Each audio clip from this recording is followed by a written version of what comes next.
Hello everyone, स्वागत है आप सभी का पीसीएस बाई तरुण चैनल पर। जैसे कि आप सभी को पता ही है कि एमपी जीके के एमसीक्यू को हम लगा रहे हैं। परीक्षा नाम के बुक के माध्यम से हम ऑब्जेक्टिव एमसीक्यू को यहाँ पर लगा रहे हैं। ये नई वाली किताब आ चुकी है। अगर आप लोगों को लेना है तो आप अपने स्टोर से, शहर के स्टोर से ले सकते हो। ऑनलाइन माध्यम से लेना हो तो डिस्क्रिप्शन में हमने लिंक जो है लगा दी है। अभी तक हम कितने चैप्टरों की बात कर चुके हैं, सबसे पहले अगर इसको समझें तो पहला चैप्टर पड़ोसी राज्य स्थिति की बात करे गई, जिला संभागों के बारे में, मध्य प्रदेश की भौतिक विभाजन, नदी तंत्र परियोजनाएं, जल प्रपात, नहरें, झीलों के बारे में बात हम कर चुके हैं। आज जो हमारा चैप्टर यहाँ पर होगा वो हम कृषि संसाधन के बारे में बात कर चुके थे। कृषि एवं पशुपालन के बारे में बात करेंगे। और ध्यान रखना है, कृषि एवं पशुपालन से संबंधित बहुत इंपॉर्टेंट क्वेश्चन रहते हैं और एग्जाम में आते ही आते हैं। तो 6 चैप्टर की अगर आपने अभी तक वीडियो नहीं देखी है, प्रीवियस वीडियो नहीं देखी है, तो डिस्क्रिप्शन में लिंक है, उसको जाके एक बार जरूर देख लीजिएगा। 7वां चैप्टर जो है हमारा कृषि और पशुपालन से जो लग रहा है थोड़ा बड़ा चैप्टर है ये, तो इसको थोड़ा सा आपको ध्यान से अच्छे से देखना होगा। चैनल पर अगर आप लोग अभी तक नए हो, सब्सक्राइब लाइक शेयर नहीं किया तो कर लीजिएगा, क्योंकि ऐसी वीडियो इंपॉर्टेंट रहती हैं और एग्जाम में डायरेक्ट एमसीक्यू आते हैं।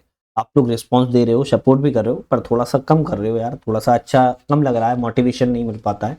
थोड़ा सा और भी करो, क्योंकि आपके लिए बहुत मेहनत से ये वीडियोस बनाते हैं हम, है ना, पूरी एफर्ट लगाते हैं अपने की वीडियो बेस्ट से बेस्ट जो है बने। खैर, अपने पहले क्वेश्चन कृषि और पशुपालन से संबंधित बात करेंगे। सबसे पहले थिकनेस को थोड़ा कम कर लेते हैं, ठीक है। 2023-24 में भारत में सबसे अधिक उत्पादकता वाली क्षेत्रफल में द्वितीय और दालों के उत्पादन में प्रथम स्थान किस राज्य का रहा है? तो 2023-24 में भारत में सबसे अधिक उत्पादकता वाली क्षेत्रफल में द्वितीय और दालों के उत्पादन में प्रथम स्थान किस राज्य का रहा है? मध्य प्रदेश राज्य का ही रहा है। एमपीपीएससी 2025 में आया हुआ ऑलरेडी ये क्वेश्चन है। तो हम बात की जाए प्रथम स्थान पर मध्य प्रदेश की, तो दलहन, कुल मसाला और चना सोयाबीन में मध्य प्रदेश जो है पहले स्थान पर रहा है।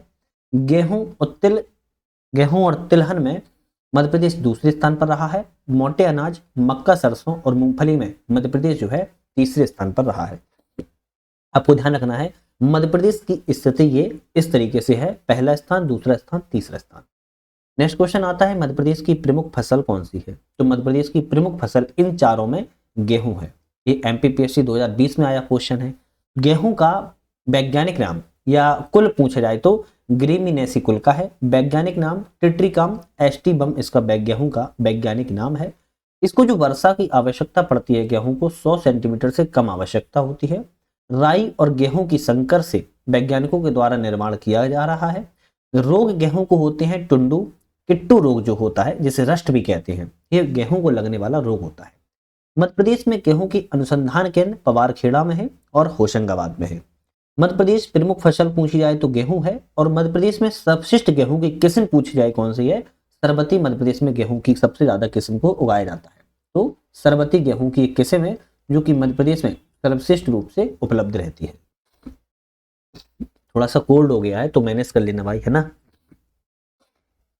मध्य प्रदेश का सबसे अच्छा गुणवत्ता वाला गेहूं कौन सा है? तो मध्य प्रदेश का सबसे अच्छा गुणवत्ता वाला गेहूं अभी हमने आपको बताया सरबती है, जो कि मध्य प्रदेश में पाया जाता है। कौन सी एक नगदी फसल है? मूंगफली, धान, गेहूं और चना। इनमें से मूंगफली जो है आपकी एक नगदी फसल के रूप में जानी जाती है। नगदी फसल उन व्यापारिक फसलों को कहते हैं जो आमदनी के लिए सीधे किसानों के द्वारा बेचा जाता है, उसे नगदी फसल की श्रेणी में रखते हैं। मध्य प्रदेश में कुल कृषकों में से सीमांत कृषकों का प्रतिशत कितना है? तो मध्य प्रदेश में जो कुल टोटल कृषक हैं, इनमें से सीमांत कृषकों का प्रतिशत पूछ रहा है तो 41% जो है आपके सीमांत कृषक की श्रेणी में आते हैं। सीमांत कृषक होते कौन है? तो सीमांत किसान वे होते हैं जिनकी अधिकतम जोत 1 हेक्टेयर तक होती है। अधिकतम, ज्यादा से ज्यादा 1 हेक्टेयर तक उनकी जोत होती है, उसे सीमांत किसान के अंतर्गत रखते हैं।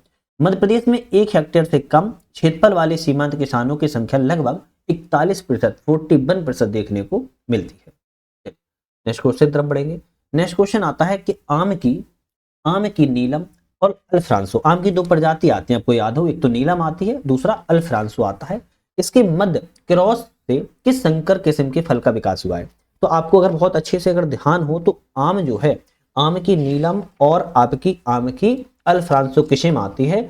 अल्फ्रांसो और आम नीलम की क्रॉस से, क्रॉस मतलब कि इनको इंटरकोर्स कराकर जो है एक नई फसल का विकास किया गया है, जिसका नाम रत्ना रखा गया है। ध्यान, क्या नाम रखा गया? रत्ना जिसका नाम रखा गया। ये तो बहुत इंपॉर्टेंट क्वेश्चन ये भी है, थोड़ा इसको ध्यान रखो। अच्छा, कुछ किस्मों की बात करेंगे। जैसे रत्ना जो है नीलम और अल्फ्रांसो की संकर प्रजाति है। आम्रपाली जो है नीलम और दशहरी की संकर प्रजाति है। अमेरिका जो है आम्रपाली और जनार्दन की संकर प्रजाति है। और अरुणिमा जो है आम्रपाली और वनराज की संकर प्रजाति है। तो ये नई नई किस्में हैं और इन क्रॉस करके जो है इनको बनवाया गया है या बनाया गया है। निम्नलिखित युग्मों पर विचार करें, फसल का प्रकार है और उदाहरण है। कौन सी फसल का प्रकार जो है बिल्कुल सही है? तो बात किया जैसे व्यापारिक फसल, गन्ना और तंबाकू नकदी फसल की श्रेणी में आती है, एक तरीके से व्यापारिक फसलें हैं। तिलहन फसल अलसी और राई है। दलहन फसल उड़द और मसूर है। खाद्यान्न फसल की बात किया तो गेहूं एवं चावल है। चारों ऑप्शन सही है, तो हमारा ऑप्शन डी वाला यहाँ पर जो है करेक्ट हो जाएगा। अब यही थोड़ा ज्यादा लिखें, जैसे नगदी फसल के अंतर्गत गन्ना, तंबाकू, मूंगफली, चाय, कॉफी और कपास आता है। तिलहन फसल के अंतर्गत मूंगफली, अलसी, राई, कुसुम, सरसों, सूरजमुखी आता है। दलहन फसल के अंतर्गत मटर, उड़द, मूंग, अरहर, मसूर, चना, बरबट आता है। खाद्यान्न फसल के अंतर्गत गेहूं, चावल और मक्का आता है। बात की जाए कौन सी व्यापारिक फसल नहीं है, तो अब इनमें से गन्ना व्यापारिक फसल है, कपास भी है, केला भी है। बाजरा क्या एक व्यापारिक फसल है? बाजरा नगदी फसल, तो हम कहेंगे नहीं, बाजरा नगदी फसल तो नहीं है। ऑप्शन डी वाला जो नहीं है वही सही हो जाएगा। फसल है और अग्रणी उत्पादक जिला है, यहाँ पर बात कर रहा है कौन सा ऑप्शन सही है। जैसे चावल जो है रीवा में सबसे ज्यादा उत्पादक होता है, करेक्ट है। सोयाबीन का सबसे ज्यादा उत्पादक उज्जैन जिला है। गेहूं का सबसे ज्यादा उत्पादक धार है। और दलहन के मामले में छतरपुर जिला सबसे ज्यादा उत्पादक है। ऑप्शन डी रहेगा, क्योंकि सभी ऑप्शन जो है हमारे यहाँ पर करेक्ट है, ध्यान रखिएगा। चलिए नेक्स्ट क्वेश्चन तरफ बढ़ेंगे। यहाँ पर चावल रीवा में, सोयाबीन धार उज्जैन में, गेहूं धार उज्जैन में और दलहन जो है आपका छतरपुर सागर में, वही मैंने आपको बताया है। चलिए बात नेक्स्ट क्वेश्चन की बात करेंगे। उत्पादकता की दृष्टि से मध्य प्रदेश का कौन सा जिला चावल के उत्पादन में प्रथम स्थान पर है? तो बात कर रहा है कि उत्पादकता की दृष्टि से मध्य प्रदेश का ऐसा कौन सा जिला जो है चावल में प्रथम स्थान पर है? तो आप कहोगे रीवा। अभी मैंने बताया था रीवा सबसे टॉप पर है चावल के उत्पादन में। मध्य प्रदेश का ऐसा कौन सा जिला है जहां पर गेहूं का उत्पादन करता है, मतलब कि गेहूं का उत्पादन सबसे ज्यादा होता है? तो धार जिले में गेहूं का उत्पादन सबसे ज्यादा होता है।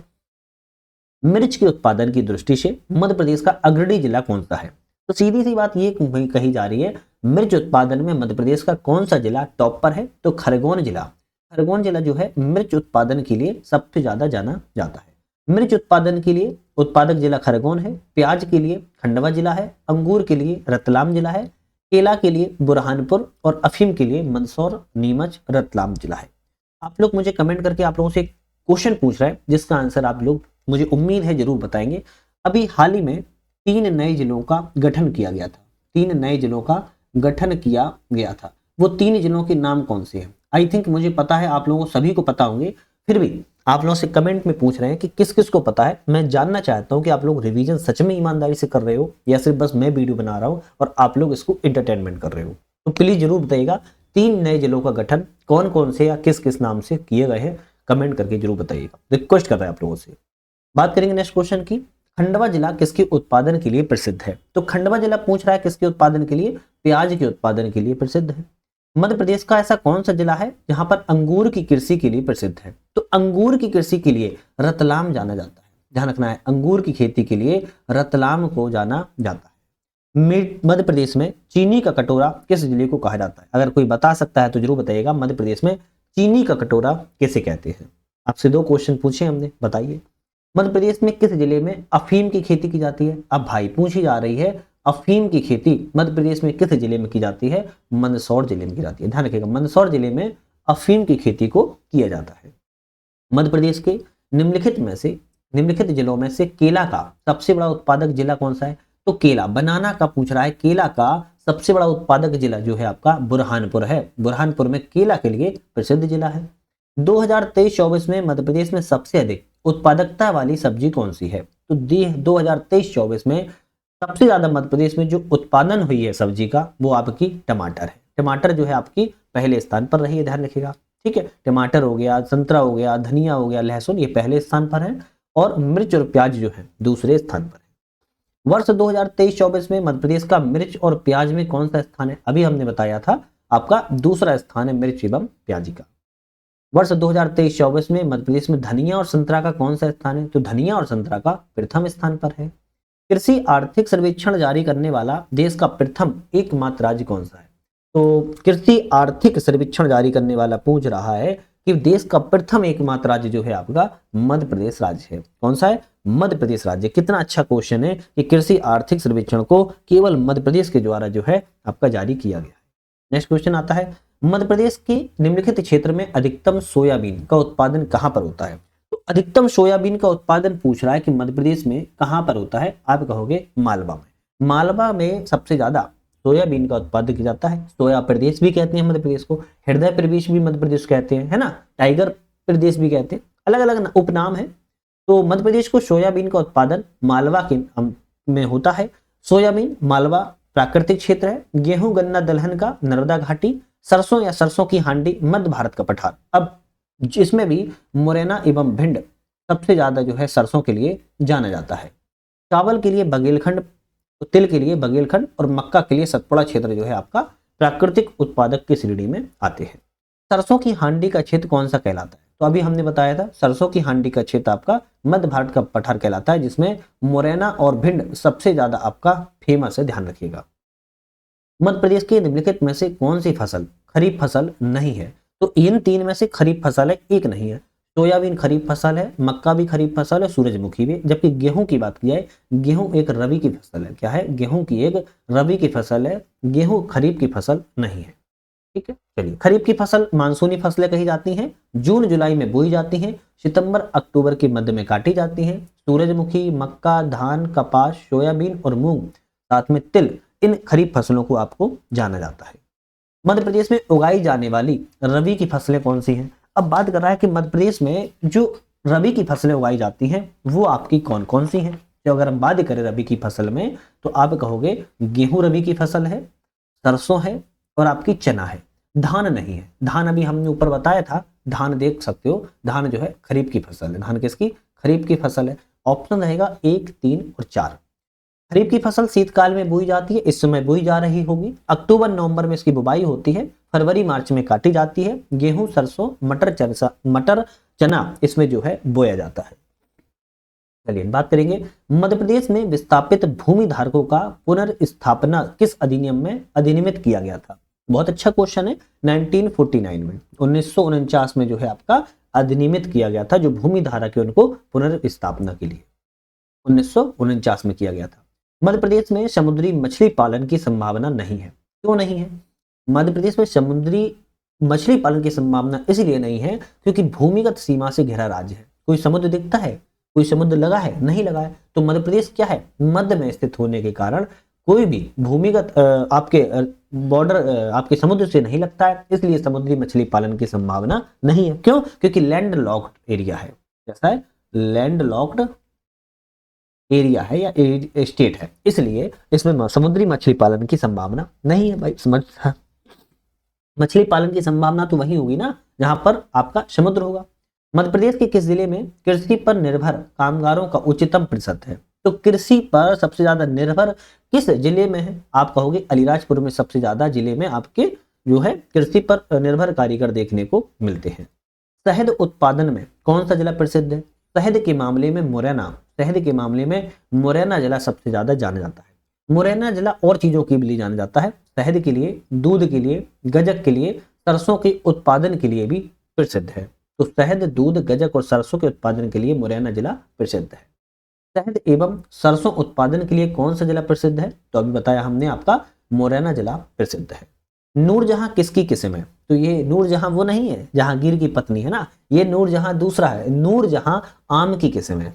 नहीं तो सोचो नूरजहां आ गया भाई, आम की तो नहीं होगी, ये तो जहांगीर की पत्नी होगी। नहीं नहीं नहीं, नूरजहां आम की किस्म है। नूरजहां आमों की मल्लिका कही जाने वाली प्रजाति है। मल्लिका है ना, तो मल्लिका कही जाने वाली प्रजाति है। मध्य प्रदेश के अलीराजपुर जिले के कट्ठीवाड़ा क्षेत्र में इसको पाई जाती है। मध्य प्रदेश की एक अन्य आम की प्रजाति और भी है, सुंदरजा, रीवा में पाई जाती है, जिसको जीआई टैग भी दिया गया है। मैंने आप लोगों से जीआई टैग पूछता रहता हूं कि आपके जिला का वन डिस्ट्रिक्ट वन प्रोडक्ट में कौन सा उत्पाद शामिल है। वन डिस्ट्रिक्ट वन प्रोडक्ट में कौन सा उत्पाद शामिल है, मुझे बताइएगा। या फिर जीआई टैग आपको अगर पता है अपने स्टेट का या अपने सिटी का, जरूर बताइएगा। कमेंट करके पूछते रहते हैं लेकिन आप फिर भी नहीं बताते हो तो हम क्या कहें। निम्नलिखित युग्मों पर विचार कीजिए, अनुसंधान केंद्र है और स्थान है, पूछ रहा है इनमें से कौन सा ऑप्शन सही है। मध्य प्रदेश कपास अनुसंधान केंद्र बड़वानी में है क्या, तो हम कहेंगे मध्य प्रदेश कपास अनुसंधान केंद्र बड़वानी में नहीं है, तो भाई कहां पर है, आप बोलोगे खरगोन में है। कहां पर है, खरगोन जिला में है। बात की जाए मध्य प्रदेश में चावल अनुसंधान केंद्र कहां पर है, तो चावल अनुसंधान केंद्र कहां पर है, आप कहोगे खरगोन में नहीं है, आपके बड़वानी में है। आपका ऑप्शन आएगा मध्य प्रदेश में आम अनुसंधान केंद्र कहां पर है, आप कहेंगे गोविंदगढ़ में। बिल्कुल बात करेक्ट है। गोविंदगढ़ कहां पर है, आपके रीवा में है, ध्यान रखिएगा, ठीक है। मध्य प्रदेश में अंगूर अनुसंधान केंद्र कहां पर है, रतलाम में है। बिल्कुल करेक्ट है। तो तीसरा और चौथा ऑप्शन यहां पर सही है, ऑप्शन सी वाले पे हम टिक करेंगे, ठीक है। चलिए बात करेंगे मध्य प्रदेश में आम अनुसंधान केंद्र कहां पर है, अभी बताया था गोविंदगढ़ में है जो कि रीवा जिले में है। मध्य प्रदेश में कपास अनुसंधान केंद्र कहां पर है, कपास अनुसंधान केंद्र खरगोन जिले में, ऊपर बताया था। मध्य प्रदेश में सिंचाई तथा विद्युत उत्पादन की दृष्टि से कौन सी नदी बहुत महत्वपूर्ण है। ये बहुत अच्छा क्वेश्चन है कि सिंचाई और विद्युत उत्पादन की दृष्टि से सबसे महत्वपूर्ण नदी नर्मदा नदी है। मध्य प्रदेश में नर्मदा नदी सबसे महत्वपूर्ण नदी है और नर्मदा नदी की बात किया है मध्य प्रदेश की जीवन रेखा भी कहलाती है। जैसे आपकी जीवन रेखा होगी तो इसी तरीके से मध्य प्रदेश की जीवन रेखा नर्मदा नदी है। सिंचाई और विद्युत उत्पादन की दृष्टि से सबसे ज्यादा महत्वपूर्ण है। नर्मदा नदी पर कुछ जल विद्युत परियोजनाएं भी हैं, जैसे अवंतीबाई परियोजना जबलपुर में 90 मेगावाट की है, ओमकारेश्वर परियोजना खंडवा में 520 मेगावाट की है, इंदिरा सागर परियोजना खंडवा में 1000 मेगावाट की है, महेश्वर परियोजना खरगोन में 450 मेगावाट की है। तो नर्मदा नदी पर बनी ये अलग अलग जल विद्युत परियोजनाएं हैं। मध्य प्रदेश में मंडी बोर्ड की कितनी क्षेत्रीय कार्यालय हैं, तो मंडी बोर्ड के पूछ रहा है कितने कार्यालय हैं। तो पहले तो आपको याद रखना चाहिए कि कितने कार्यालय हैं, तो आप कहोगे 7 कार्यालय हैं। अब कभी नाम आ जाए तो आप कहोगे इंदौर है, साथ में इंदौर है, इंदौर के बाद आप कहोगे भोपाल है, भोपाल के बाद आपका ग्वालियर है, ग्वालियर के बाद आपकी बात किया तो जबलपुर है, जबलपुर की बात की जाए तो उज्जैन है, उज्जैन की बात किया तो सागर है, और सागर की बात की जाए तो रीवा है। ये आपके क्या है, मंडी बोर्ड के क्षेत्रीय कार्यालय हैं जो कि 7 क्षेत्रीय कार्यालय हैं। मध्य प्रदेश में पूछे जाए टोटल मंडियों की संख्या कितनी है, तो 257 मंडियां हैं, ध्यान रखिएगा। और उप मंडियों की संख्या पूछी जाए तो 293 है। तो इन दोनों चीजों को थोड़ा ध्यान रखो। तो यहां पर हमने बात की है 7 आपके कार्यालय हो गए, 257 मंडी है मुख्य रूप से, और उप मंडियों की संख्या 293 है। मध्य प्रदेश के किस जिले में आंवला जिला कहा जाता है, तो ऐसा कौन सा जिला है जिसे आंवला जिला कहा जाता है, पन्ना जिले को आंवला जिला भी कहते हैं, पन्ना को डायमंड जिला भी कहा जाता है। तो मध्य प्रदेश में आंवला जिला पन्ना को कहा जाता है, अफीम जिला मंदसौर को कहा जाता है, आम जिला जबलपुर को कहते हैं, शहद जिला मुरैना को कहते हैं, मक्का जिला छिंदवाड़ा को कहते हैं, यूरेनियम जिला शहडोल कहते हैं, और गजक जिला भी मुरैना को ही कहते हैं। मध्य प्रदेश में स्थापित सेंट्रल सीमेन स्टेशन का उद्देश्य क्या है, तो सेंट्रल सीमेन स्टेशन का उद्देश्य जो है उच्च गुणवत्ता वाले हाई क्वालिटी वाले मवेशियों का प्रजनन करना, फर्टिलाइज करवाना इसका सबसे ज्यादा उद्देश्य है, ध्यान रखना है। इसकी स्थापना 1964-65 में की गई थी और यह भोपाल में स्थापित है। मतलब कि सेंट्रल सीमेन स्टेशन केंद्रीय वीर स्टेशन, वीर मतलब समझते होगे ना, है ना, स्पम, एक तरीके से स्पम जो होता है उसको सीमन भी कहते हैं। तो भोपाल में स्थापित है। उच्च गुणवत्ता वाले जो मवेशियां होते हैं उनको प्रजनन करवाना उनका के लिए जाना जाता है, उद्देश्य होता है। कल्याण सोना किस फसल की किस्म है, तो कल्याण सोना की बात कर रहा है किस फसल की किस्म है, कल्याण सोना गेहूं की किस्म है। मैंने आपको पिछली वीडियो में गेहूं की कुछ किस्मों के बारे में बात की थी। अब गेहूं की किस्में कई सारी होती हैं, जैसे कल्याण सोना, सरबती, लोकमन, सुजाता, मैक्रोनी, सोनालिका, कुंदन, ड्यूमरस और राज, ये सभी आपकी जो हैं कल्याण इस गेहूं की किस्मों की प्रजाति हैं, जिसमें कल्याण सोना और सरबती बहुत ज्यादा प्रमुख है। इन मध्य प्रदेश के किस जिले में सोयाबीन का उत्पादन प्रारंभ हुआ है, तो मध्य प्रदेश के देवास जिले में सोयाबीन का उत्पादन प्रारंभ किया गया है। इसके बारे में समझें तो ग्लाइसिन मैक्स वैज्ञानिक नाम सोयाबीन का है। इसमें अलंकार, अहिल्या, PS 1024 और प्रतिकार नाम से सोयाबीन की नाम है, किस्में हैं। सोयाबीन केंद्र आपका इंदौर में, अनुसंधान केंद्र जो है इंदौर में है। सोयाबीन मध्य प्रदेश राज्य की फसल है, सोया प्रदेश कहते हैं। मध्य प्रदेश के देवास जिले में सोयाबीन का उत्पादन भी प्रारंभ यहाँ पर किया जा रहा है।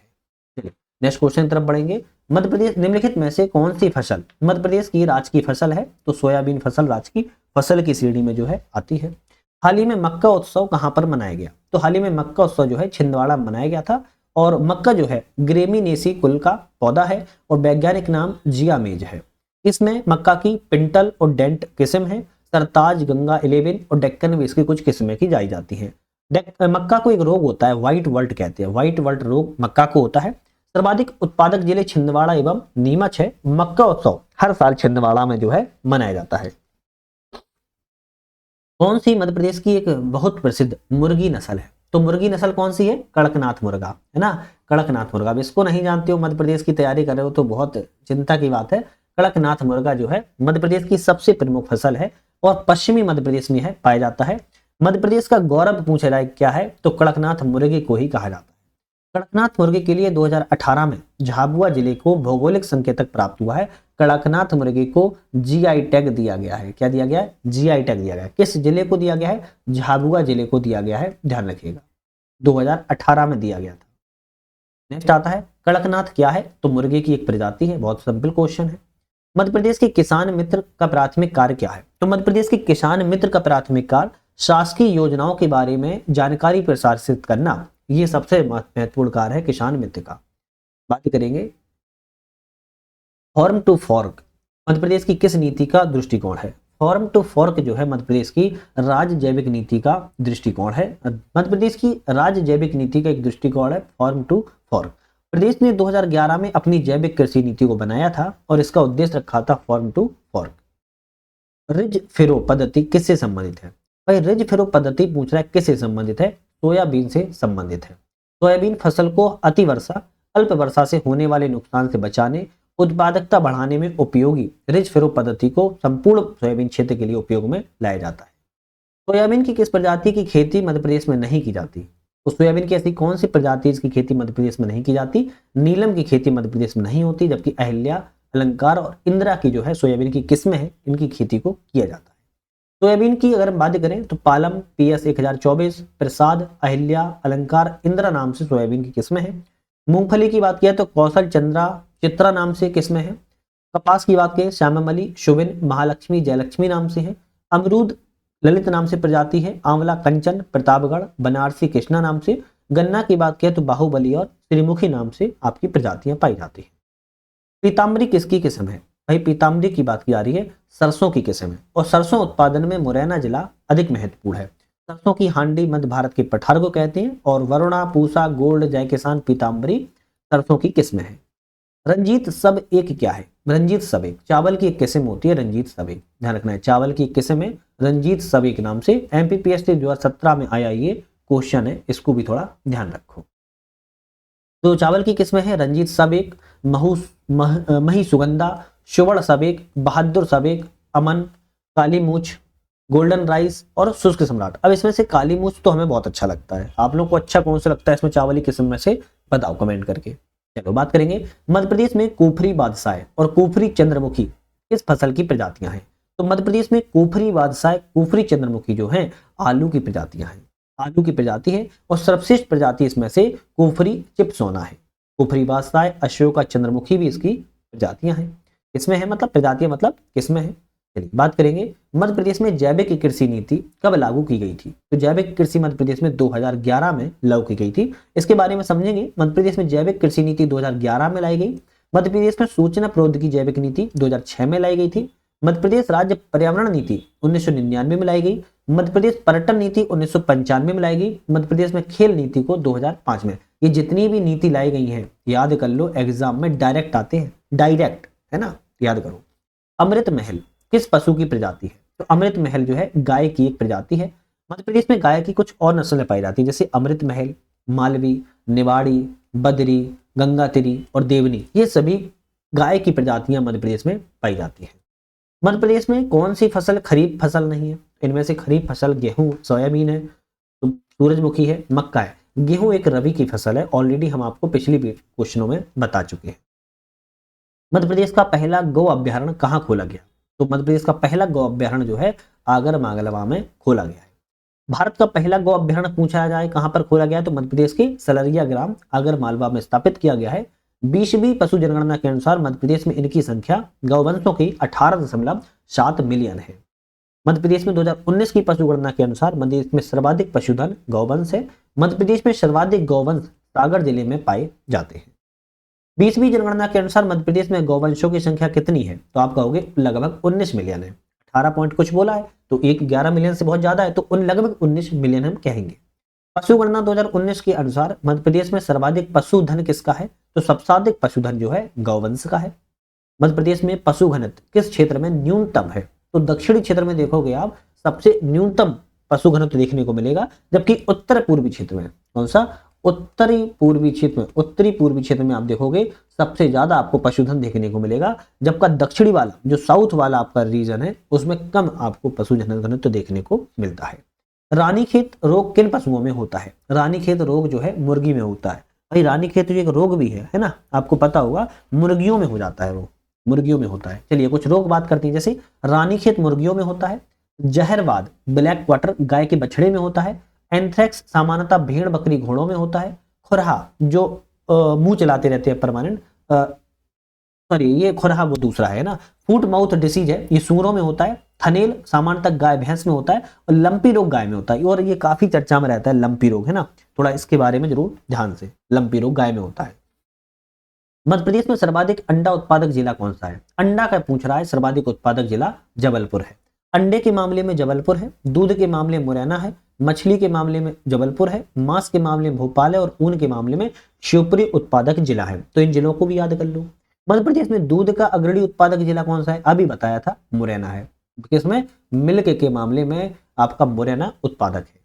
मध्य प्रदेश में पशु गणना 2019 के अनुसार बकरियों की संख्या कितनी है? तो बकरियों की संख्या 11.06 मिलियन है। जिस तरह गाय की 18.7 मिलियन है, बकरी की 11.6 मिलियन है, भैंस की 10.3 मिलियन है, घोड़ों की 0.13 लाख है। तो ये पशुओं की गणना है। मध्य प्रदेश में भैंस सर्वाधिक किस जिले में पाई जाती है? तो किस जिले में सर्वाधिक भैंस पाई जाती है? आपका ऑप्शन रहेगा मुरैना जिले में सबसे ज्यादा भैंसों की संख्या देखने को मिलती है। मध्य प्रदेश में भैंस मुरैना जिले में पाई जाती है। भैंसों की कुछ किस्में हैं, जैसे नस्लें हैं बंदवारी, मुर्रा, भदावरी, महेशाड़ा, और भैंसों की संख्या लगभग 10.3 मिलियन है। मध्य प्रदेश में भेड़ पालन किस जिले में अधिक होता है? तो भेड़ पालन जो मध्य प्रदेश में है शिवपुरी जिले में सबसे ज्यादा होता है। शिवपुरी जिले में सबसे ज्यादा भेड़ें पाई जाती है, ध्यान रखिएगा। गोपाल पुरस्कार किसे प्रदान किया जाता है? तो गोपाल पुरस्कार जो है पशुपालक को दिया जाता है। जो पशु के पालक होते हैं उन्हें गोपाल पुरस्कार के नाम से दिया जाता है। इसमें 2,50,000 10,000 रुपए की राशि के रूप में प्रोत्साहन राशि दी जाती है। मध्य प्रदेश में कौन सा मछली की प्रजातियां पाई जाती हैं? तो मध्य प्रदेश में जो मछली की प्रजातियां, माही सिर बिल्कुल पाई जाती है, इंपोर्टेंट है, टूना भी पाई जाती है, बेटकी भी और मृगल भी। तो चारों ही मछली की प्रजातियां जो है मध्य प्रदेश में पाई जाती हैं, ध्यान रखिएगा। तो उपरोक्त में से डी ऑप्शन करेक्ट हो जाएगा।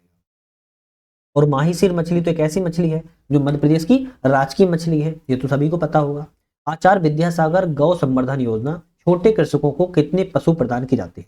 तो आचार्य विद्यासागर गौ संवर्धन योजना में छोटे किसानों को पशु प्रदान किए जाते हैं। कितने पशु? तो 5 पशुओं की जो है इसमें देने का लक्ष्य रखा गया है, प्रावधान रखा गया है।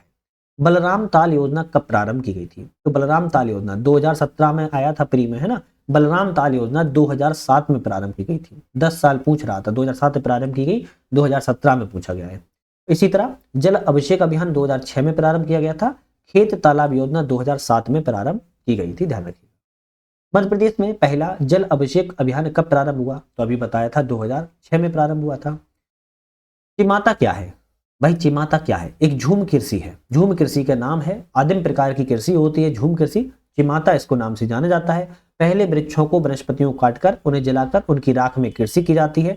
चिमाता जो है भील जनजाति और दाहिया बेगा जनजाति के द्वारा झूम कृषि की जाती है। वर्तमान में यह कृषि जो है प्रतिबंधित श्रेणी में रखी गई है। एरा प्रथा किससे संबंधित है? तो एरा प्रथा भी कृषि से संबंधित है। फसल कटाई के तुरंत बाद मवेशियों को बिना चरवाहे के छोड़ना एरा प्रथा कहलाती है। मध्य प्रदेश के ज्यादातर क्षेत्रों में एरा प्रथा जो है प्रतिबंधित कर दिया गई है। भारत में केंद्रीय आलू अनुसंधान की 5 शाखाएं हैं, जिनमें से एक मध्य प्रदेश में है, ग्वालियर में है। आलू की आपकी अनुसंधान शाखा कहां पर पूछी जाए तो ग्वालियर में स्थित है। बात की जाए ग्वालियर में मध्य प्रदेश में है, शिमला हिमाचल प्रदेश में है, मोदीपुर मेरठ उत्तर प्रदेश में है, जालंधर पंजाब में, पटना बिहार में। ये सभी 5 क्या हैं? आलू के अनुसंधान की शाखाएं हैं, ध्यान रखिएगा, आलू के अनुसंधान की शाखाएं हैं। फलकमती सिंचाई टैंक कहाँ स्थित है? पलकमती सिंचाई टैंक रायसेन जिले में स्थित है, ध्यान रखना है। रायसेन किसके लिए जाना जाता है? भीमबेटका के लिए भी जाना जाता है, ये तो आपको याद ही होगा, है ना। रायसेन में पलकमती सिंचाई टैंक जो है स्थापित है। चलिए बात करेंगे मध्य प्रदेश में सबसे बड़ा सिंचाई का साधन क्या है। तो सबसे ज्यादा सिंचाई का साधन मध्य प्रदेश में कुओं एवं नलकूप से सिंचाई की जाती है 70.3%। 70 कह दिया क्या, 67.3% कुओं एवं नलकूप से सिंचाई की जाती है। नहर से बात किया है तो 17.6% सिंचाई की जाती है। तालाबों से 2.7% सिंचाई की जाती है और अन्य से 12.4% जो है सिंचाई की जाती है। तो सबसे ज्यादा कुओं एवं नलकूपों से सिंचाई को किया जाता है। श्री अन्न अनुसंधान केंद्र कहाँ पर प्रस्तावित है? बना नहीं, प्रस्तावित है, तो मध्य प्रदेश के डिंडोरी में प्रस्तावित है। सरसों का अनुसंधान केंद्र ग्वालियर में प्रस्तावित है और चना का अनुसंधान केंद्र उज्जैन में प्रस्तावित है। किसान कल्याण एवं कृषि विभाग के द्वारा मध्य प्रदेश में फसल क्षेत्र कितने हैं? तो 5 फसल क्षेत्र हैं। कितना है? 5 फसल क्षेत्र है। अब पांचों को याद करते हैं, धान चावल क्षेत्र, गेहूं क्षेत्र, गेहूं चावल क्षेत्र, ज्वार गेहूं क्षेत्र और कपास ज्वार क्षेत्र। ये किसान कल्याण कृषि विभाग के द्वारा मध्य प्रदेश में फसल क्षेत्र को 5 भागों में विभाजित किया गया है। मध्य प्रदेश में खाद्य प्रसंस्करण विभाग कब बनाया गया था? तो मध्य प्रदेश में खाद्य प्रसंस्करण विभाग जो है 22 दिसंबर 2005 को जो है बनाया गया था। तो ये ऑप्शन आपका करेक्ट हो जाता है, 22 दिसंबर 2005 को। मध्य प्रदेश में स्थापित किए गए किसान कॉल सेंटर का कार्य क्या होता है? किसान कॉल सेंटर का कार्य होता है किसानों को सूचना प्रदान करना। ये तो बहुत छोटा क्वेश्चन है। मध्य प्रदेश में राज्य कृषक आयोग की प्राथमिक भूमिका क्या है? तो राज्य कृषक आयोग की प्राथमिक भूमिका है किसानों की समस्याओं चुनौतियों का अध्ययन करना, सबसे प्रमुख इसकी भूमिका है। राष्ट्रीय कृषि आयोग की अनुशंसा पर इसका गठन किया गया था 2006 में। इसका कार्य है किसानों की समस्याओं और चुनौतियों का अध्ययन करके उनका समाधान करना। बात करेंगे मध्य प्रदेश में फूड पार्क कहाँ पर स्थापित है? तो आपका खरगोन, देवास और जग्गा खेड़ी सभी जगह आपके फूड पार्क जो है बने हुए हैं। हालांकि वर्तमान में मध्य प्रदेश में 11 फूड पार्क हैं। खरगोन में, देवास में, बाबई में, होशंगाबाद, मालनपुर, नीमरानी, रतलाम, मनेरी, बरौदी शिवपुरी, बोरगांव छिंदवाड़ा, जग्गा खेड़ी मंदसौर, ये आपके 11 फूड पार्क मध्य प्रदेश में स्थापित है। वर्ष 2019 में सतना जिले के निवासी बाबूलाल दहिया को पद्मश्री पुरस्कार किस क्षेत्र में दिया गया था? तो जैविक कृषि को बढ़ावा देने के लिए पद्मश्री पुरस्कार सतना जिले के निवासी बाबूलाल दहिया को दिया गया था 2019 में।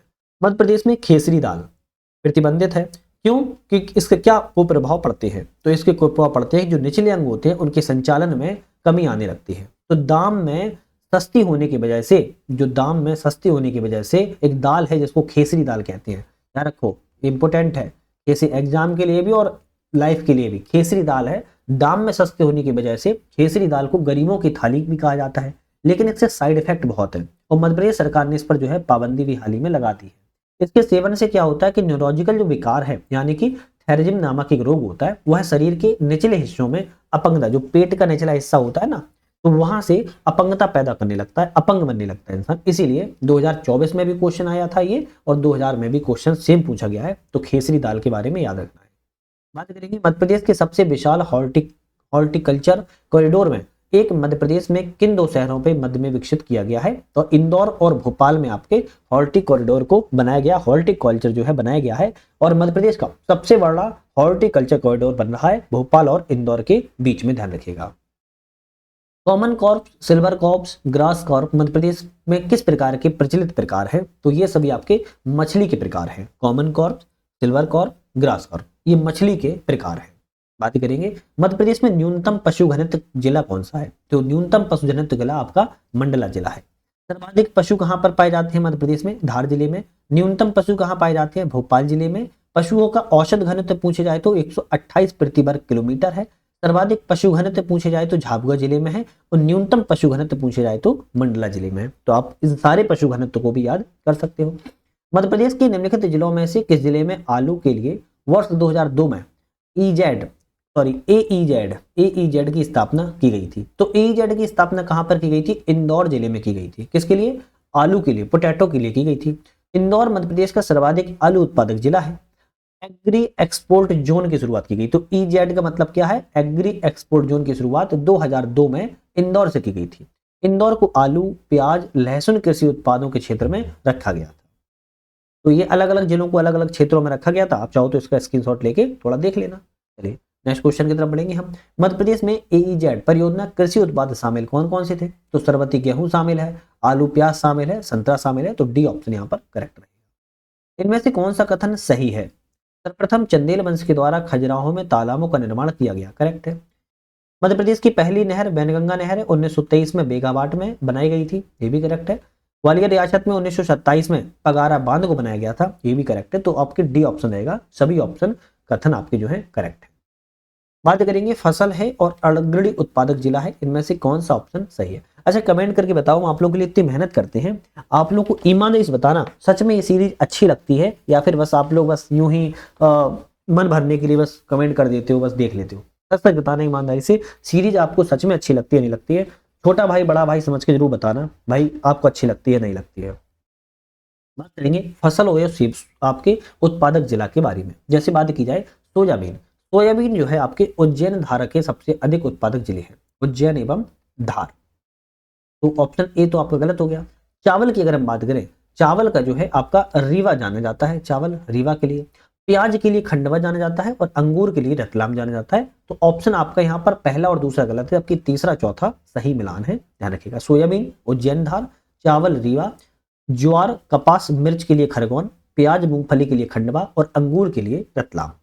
फिर आता है पार्क एवं स्थान, कौन सा पार्क और स्थान मिला हुआ है? जैसे मसाला पार्क की बात की जाए तो छिंदवाड़ा संबंधित है, धनिया की बात की जाए तो गुना संबंधित है और लहसुन पार्क की बात की जाए तो मंदसौर में स्थित है। तो आपका यहाँ पर ऑप्शन जो है सही हो जाएगा, डी वाला, ध्यान रखिएगा। चलिए बात करेंगे नेक्स्ट क्वेश्चन की। मसाला पार्क छिंदवाड़ा में, धनिया पार्क गुना में, लहसुन पार्क मंदसौर में। गरीबों का मित्र किस फसल को कहा जाता है? तो गरीबों का मित्र जो है आलू को कहा जाता है, आलू को जो है गरीबों का मित्र कहा जाता है। क्यों? क्योंकि सस्ता होता है, बनाने और खाने में ज्यादा यत्न भी नहीं करने पड़ते हैं। आलू ऐसी फसल है जो देश के लगभग सभी राज्यों में उगाई जाती है।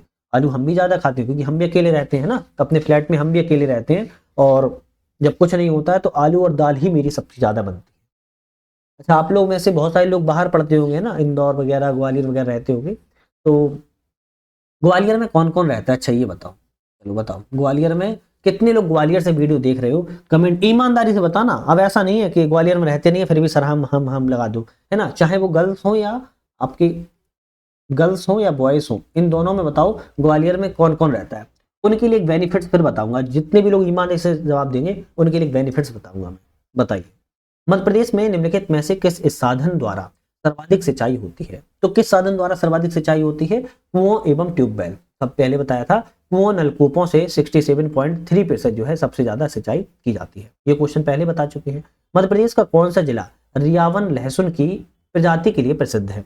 रियावन लहसुन प्रजाति के लिए आपका रतलाम जिला प्रसिद्ध है। रियावन लहसुन एक उत्पादन होता है जो कि रतलाम जिले में होता है। मध्य प्रदेश सरकार ने एक जिला एक उत्पादन में लहसुन को इस प्रचार को रखा है। 2024 रतलाम के लहसुन को आपको जीआई टैग भी दिया जा चुका है। देश का पहला गौ कैबिनेट लागू करने वाला राज्य कौन सा है? तो गौ कैबिनेट लागू करने वाला राज्य मध्य प्रदेश राज्य है। ऐसा करने वाला पहला राज्य है जिसके अध्यक्ष आपके मुख्यमंत्री खुद होते हैं। सांची ब्रांड नाम पहले दुग्ध उत्पादों का विपणन द्वारा किया जाता था, किस संघ द्वारा? तो अभी कहोगे मध्य प्रदेश राज्य दुग्ध संघ के द्वारा किया जाता था। वह इसका मुख्यालय हेडक्वार्टर भोपाल में है। एक जिला एक उत्पाद योजना के तहत अनूपपुर जिले में किस चीज का चयन किया गया है? तो कोदो कुटकी। कोदो कुटकी क्या है? एक मोटा अनाज है ना, तो कोदो कुटकी का चयन किया गया है वन डिस्ट्रिक्ट वन प्रोडक्ट के तहत अनूपपुर जिले से संबंधित है। जैसे अनूपपुर से कोदो कुटकी, सिवनी से सीताफल, दमोह से चना, बैतूल से सागौन वृक्ष, खरगोन से मिर्च उत्पाद। मध्य प्रदेश में प्रति व्यक्ति कुल बोया गया क्षेत्र है तो कितना है? 0.32 हेक्टेयर है। भारत सरकार के उस सर्वोच्च पुरस्कार का नाम बताइए जो मध्य प्रदेश द्वारा लगातार 7 बार प्राप्त किया गया है। तो कृषि कर्मठ पुरस्कार, मध्य प्रदेश ने भारत सरकार से लगातार 7 बार इस पुरस्कार को प्राप्त किया है, कृषि कर्मठ पुरस्कार। और इसकी शुरुआत जो है 2010-11 में की गई थी। 2021 को मध्य प्रदेश को लगातार 7वीं बार यह पुरस्कार प्राप्त हुआ है। तो यह पुरस्कार 7 बार प्राप्त करने वाला देश का पहला राज्य मध्य प्रदेश राज्य है, ध्यान रखिएगा। बात करेंगे नेक्स्ट क्वेश्चन की। जेवनारा गांव में मछली बीज उत्पादन फार्म किस जिले में स्थित है? तो आपके सिवनी जिले में स्थित है।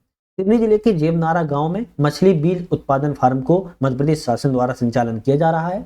यहाँ पर उच्च गुणवत्ता वाला सीताफल सिवनी जिले की तहसील छपारा से प्राप्त किया जाता है और सिवनी जिले की ही बरघाट तहसील से स्वादिष्ट जीरा शंकर चावल की भी पैदावार यहाँ पर की जाती है।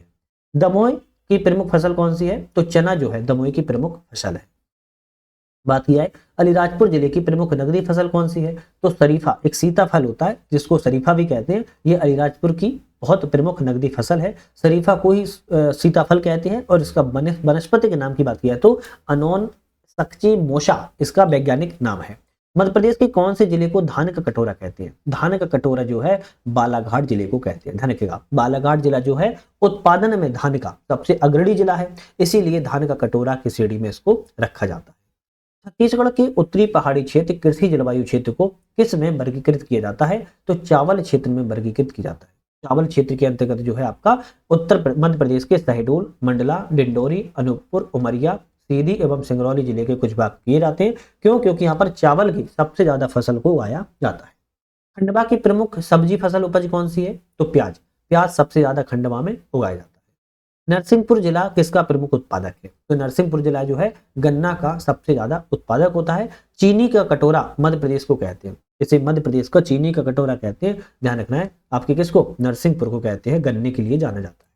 बड़वानी का राजपुर तहसील शहर किसानों के लिए बाजार उपलब्ध करवाता है मिर्च के लिए। एक क्वेश्चन घुमा फिरा के पूछता है ना, जब सीधा पूछता कि बड़वानी में किस चीज का सबसे ज्यादा उपलब्ध है तो हम सीधा कहते थे मिर्च का है, लेकिन घुमा फिरा के पूछा है राजपुर तहसील किसानों के लिए बाजार उपलब्ध करवाता है। क्या करवाता है? मिर्ची करवाएगा जब वहां मिर्च होता है। मिर्ची बड़वानी जिले की प्रमुख नगदी फसल है। बड़वानी राजपुर तहसील मिर्ची किसानों के लिए बाजार उपलब्ध करवाता है। राजपुर के मिर्च के पौधे जो है पूरे बड़वानी और पश्चिम निमाड़ क्षेत्र में प्रसिद्ध है। वर्ष 2020-21 में मध्य प्रदेश में कपास उत्पादन में कौन सा जिला प्रथम स्थान पर था?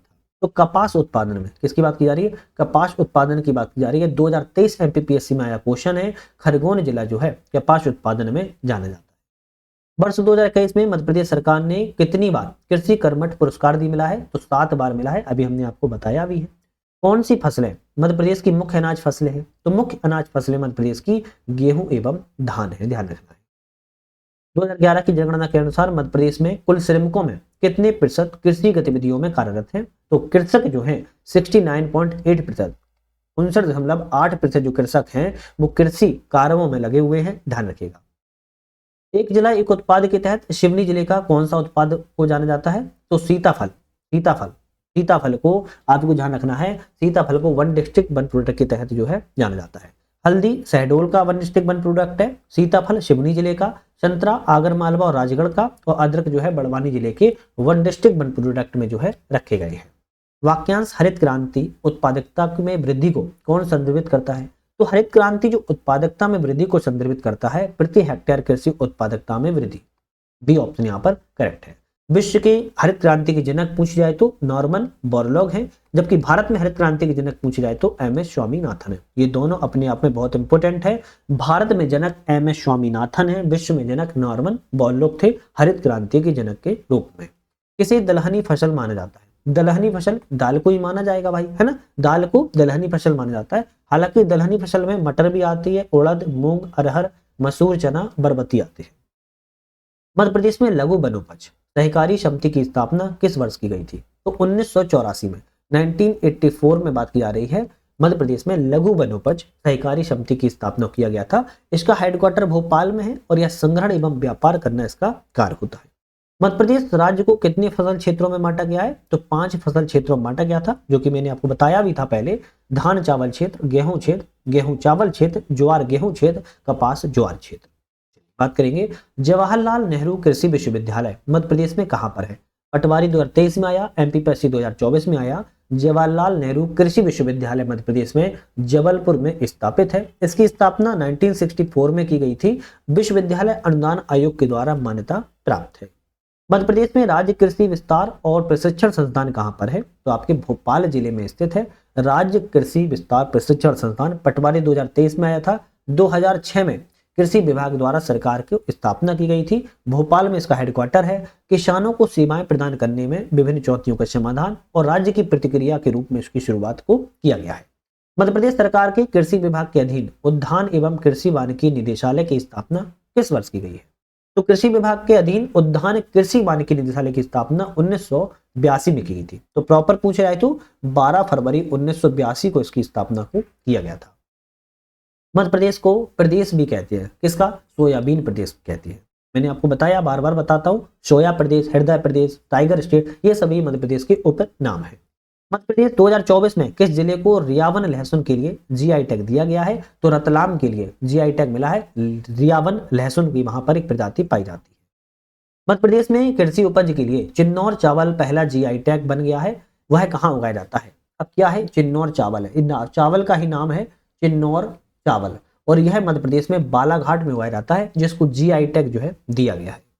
इसको बालाघाट में पाई जाने वाली चीक दोमट मिट्टी यहाँ इस चावल के उत्पादन के लिए विषम परिस्थितियां पैदा करती है। बालाघाट को मध्य प्रदेश का धान का कटोरा भी कहा जाता है। 2021 में किन्नौर चावल को जीआई टैग दिया गया है। तालाबों के द्वारा मध्य प्रदेश में लगभग कितने प्रतिशत भाग में सिंचाई होती है? तो ऑप्शन रहेगा 2.7% भाग में तालाबों से सिंचाई जो है की जाती है। सिंचाई के मामले में प्रॉपर चीजें बता चुके हैं, ध्यान रखिएगा। मध्य प्रदेश को 2023 में जीआई टैग किसे दिया गया था? तो सरबती गेहूं, सरबती गेहूं जो है विदिशा सीहोर से संबंधित है। कभी आ जाए तो याद करना, विदिशा सीहोर जिले से संबंधित है। 2023 में इसको जीआई टैग दिए गए। मध्य प्रदेश में कुछ जीआई टैग दिए गए थे, इसकी बात करें, जैसे मुरैना की गजक को दिया गया था, पत्थर शिल्प जबलपुर भेड़ाघाट को दिया गया है, गोंडी चित्रकला डिंडोरी को दिया गया है, लोह शिल्प डिंडोरी को दिया गया है, ग्वालियर की कालीन ग्वालियर से संबंधित है, वारा सिवनी साड़ी बालाघाट से संबंधित है, सरबती गेहूं विदिशा सीहोर संबंधित है, बाटिक प्रिंट उज्जैन से संबंधित है, सुंदरजाम रीवा संबंधित है। 2024 में दिए गए रियावन लहसुन जावरा रतलाम से संबंधित है। काठियावाड़ गेहूं मध्य प्रदेश उत्तर प्रदेश को संयुक्त रूप से दिया गया है 2024 में। तो ये जीआई टैग जो है ना, इसकी चाहो तो आप एक स्क्रीनशॉट ले लो भाई, इंपॉर्टेंट रहते हैं। हालांकि हम वीडियो जीआई टैग पर भी बना देंगे, लेकिन आप फिर भी एक वीडियो को स्क्रीनशॉट लेके पढ़ लेना, है ना। मैं वो नहीं चाहता हूँ कि आप सिर्फ वीडियो देखने के लिए रुको। आपको अभी कंटेंट मिल रहा है, अभी आप उसको पढ़ो, क्योंकि पढ़ना इंपॉर्टेंट है। आज हमने यहाँ पर कृषि और पशुपालन से संबंधित क्वेश्चनों की बात की। 1 मिनट और रुक जाना, भागते बहुत जल्दी हो। अब हम कल किस टॉपिक पर बात करेंगे उसकी भी एक बात हम समझ लेते हैं। कल का जो हमारा टॉपिक होगा जलवायु तापमान एवं ऋतुओं से संबंधित होगा, और ये चैप्टर इंपॉर्टेंट है। अब इंपॉर्टेंट क्यों है इसको समझते हैं, क्योंकि यहाँ से 2 क्वेश्चन ज्यादातर एग्जाम्स में आते ही आते हैं, ज्यादातर एग्जाम्स में आते हैं। इसीलिए जलवायु तापमान ऋतुओं तीनों ही चीजें एक ही वीडियो में लाएंगे, तो उसको बहुत अच्छे से आप लोग थोड़ा देख के चलना। बाकी ऊपर की जितनी भी वीडियो नहीं देखी हैं तो चैनल पे जाके देख लेना। चैनल पर सिलेक्शन तक एमपी जेकी की भी बुक लग रही है, उसको भी कवर कर रहे हैं, वो भी देख लेना। एग्जाम पीडीएफ करंट अफेयर्स लग रही है, उसको भी देख सकते हो आप लोग। तो आज यहीं पर समाप्त करेंगे। वीडियो पे बने रहने के लिए धन्यवाद।